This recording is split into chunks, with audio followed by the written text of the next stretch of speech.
Zee 24 तास एक पाऊल पुढे। दिल्ली गँगरेप प्रकरणात आज पहिला निकाल येण्याची शक्यता आहे। ज्युव्हेनाइल जस्टिस बोर्डाकडून हा निर्णय अपेक्षित आहे। निर्भया प्रकरणातल्या अल्पवयीन आरोपीबाबतचा हा निकाल येण्याची शक्यता आहे। गुन्हा घडला त्यावेळी त्याचं वय 17 वर्ष होतं। आता त्याने 18 वर्ष पूर्ण केली आहेत। त्याला त्याच्या या गुन्ह्याबद्दल जास्तीत जास्त 3 वर्षांची शिक्षा होऊ शकते। त्या आरोपीच्या नेमक्या वयामुळेच या केसमध्ये अनेक क्लिष्ट प्रश्न निर्माण झालेत। त्याला शिक्षा जास्तीत जास्त 3 वर्षांची होऊ शकते। त्याला फाशी होणार नाही, पण अल्पवयीन गुन्हेगाराला बाल सुधार गृहात पाठवलं जातं। मात्र या आरोपीच्या बाबत हे शक्य आहे का, हे प्रश्न पडले आहेत। ज्युव्हेनाइल जस्टिस बोर्डाकडून आज पहिला निकाल अपेक्षित आहे। दिल्ली गँगरेप प्रकरणातला जो अल्पवयीन आरोपी आहे त्याबाबतचा हा निकाल असेल। ज्यावेळी गुन्हा घडला त्यावेळी त्याचं वय 17 वर्ष होतं। आता जरी त्यानं 18 वर्ष पूर्ण केली असली तरी ज्यावेळी हा प्रकार घडला तेव्हा त्याचं वय 17 वर्ष होतं। तो अल्पवयीन होता। त्यामुळे ज्युव्हेनाइल जस्टिस बोर्डाकडून त्याच्या संदर्भातला निकाल आज अपेक्षित आहे। आपल्यासोबत आहेत दिल्लीहून आमच्या प्रतिनिधी रश्मी पुराणिक। रश्मी, पहिला निकाल या प्रकरणातला आज अपेक्षित आहे, काय सांगशील? मला माहिती आहे की बलात्कारासारख्या घटनांमध्ये अनेकदा न्यायालयाची जी प्रक्रिया आहे ती खूप उशिरा होत असते। त्यामुळे ह्या घटनेकडे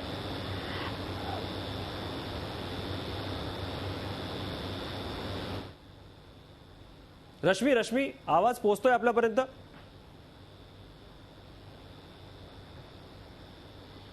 रश्मी बोला। हो पंकज, मला आपला प्रश्न समजलेला आहे।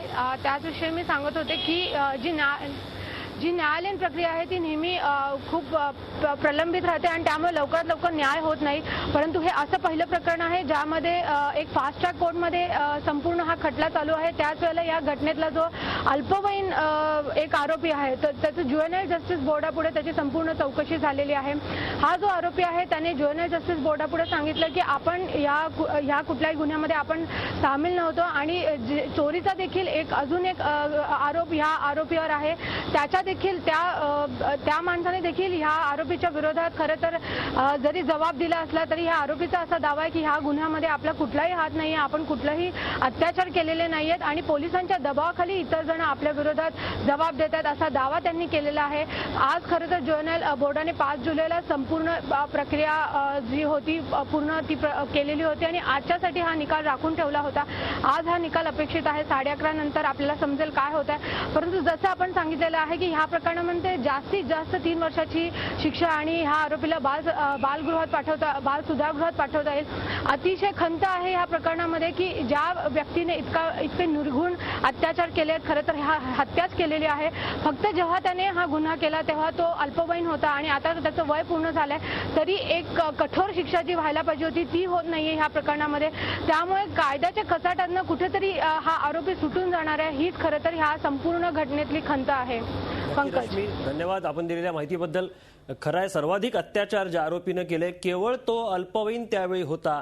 केवळ या एका कारणामुळे तो कायद्याच्या कचाट्यातून सुटतो की काय अशी शंका देखील निर्माण। झी 24 तास एक पाऊल पुढे।